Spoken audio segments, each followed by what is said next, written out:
Hello friends, তোমরা সবাই কেমন আছো? আমি খুব ভালো আছি।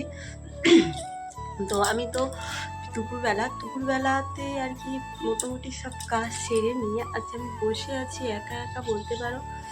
কারণ মারা তো সব মাঠে, তোমরা সবাই জানো এখন আমাদের মাঠে কাজ চলছে, তো ওই জন্য বসে আছি একা একা। আর একটু সবজি করছি ইন্ডাকশানে, আর একটু একটু মানে ভাজা করবো, তো ওই জন্য মোটামুটি সবজি তো অল্প অল্প করে কোটা হয়ে গেছে, কারণ আমি একাই খাবো, ওনারা কেউ খাবে না।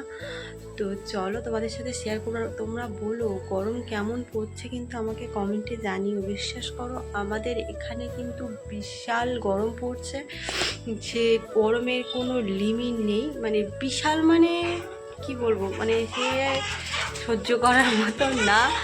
আর গরমের সময় যে কি করে এত কারেন্ট যায় আমি বুঝতে পারি না। ঠান্ডার সময় এত কারেন্ট যায় না, যে গরমের সময় যা যায়। আর কারেন্ট যাওয়ার টাইমে ঠিক দুপুরবেলা, তো তোমরা বুঝতেই পারছো যে ঘুম তো টাটা বাই বাই হয়ে গেছে। তো চলো, সে ঘুম তো হয় না, তো চলো তোমাদের সাথে অবশ্যই শেয়ার করবো। আর এখন বাজে 5:30, 5:40 মতো বাজে। তো এখনও যে রোদ্দুর আছে, মোটামুটি জামা কাপড় কেচে যদি এখনও শুকোতে দেওয়া যায়, প্রায় 70-80% শুকিয়ে যাবে। তাও শুকিয়ে যাবে যদি একটু রাত পর্যন্ত রাখা যায়। তো রাত্রে তো আর আমরা সন্ধ্যের স্বাস্থ্য মতো অনেকে জামা কাপড় রাখি না, তাও যা রোদ্দুর আছে জামা কাপড় এখন কেচে দিলে শুকিয়ে যাবে। মানে এখন 5:40 বাজে, অলমোস্ট 6টা বাজতে যায়, তাও এত রোদ্দুর। তো কি হবে আমি জানি না। তো চলো দেখাচ্ছি, চলো বেগার আচ্ছা যা পড়ে আছে লক্ষ্য দিও না, কারণ আমি নিচে বসে ওকে এখন কুটতে পারছি না। তো এইগুলো কুটেছি, এখনও কোটাকুটি মোটামুটি বাকি আছে। উচ্ছে কেটেছি, গাজর কেটেছি, বরবটি কড়াই, এটাকে বরবটি কড়াই বলে, কেটেছি। ঢ্যাঁড়স কাটবো, পটল কাটবো, কাটা হলে কমপ্লিট হয়ে যাবে। তো মোটামুটি কাজ শেষ আমার। আর আমি এখন তো সেরকম বাড়ির কাজ করতে পারছি না, আমার মাঝে একটু শরীরটা খারাপ আছে ওই জন্য। আর দেখো এখনও রোদ্দুর হয়ে আছে, একটু এই জায়গাটা মেঘলাম, মানে এক্ষুনি জাস্ট তোমার সবে রোদ্দুরটা গেছে, মানে তোমাদেরকে বলছিলাম যখন তখনই, মানে রোদ্দুর এখনও আছে আমাদের এখানে।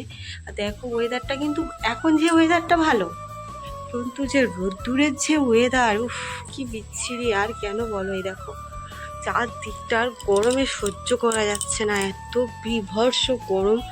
দেখো না, এবার আজকের তাও হাওয়া দিচ্ছে একটু আধটু, দেখো গাছের পাতা নড়ছে, বাট কালকেরে তো সারা দিন কোনো হাওয়ার কোনো বালাই নেই, গরমে জাস্ট জব্দ হয়ে যাচ্ছিলাম আমরা। তো দেখো ঘেমে তো আমি যাচ্ছি, কথা কি বলবো, ঘেমে চান পাকা ছাড়া নড়াই যাচ্ছে না। এখন এমন একটা পজিশান হয়ে গেছে এখানে, পাকা না হলে মানুষ আর থাকতে পারবে না, আমাদের তো এমন হয়ে গেছে।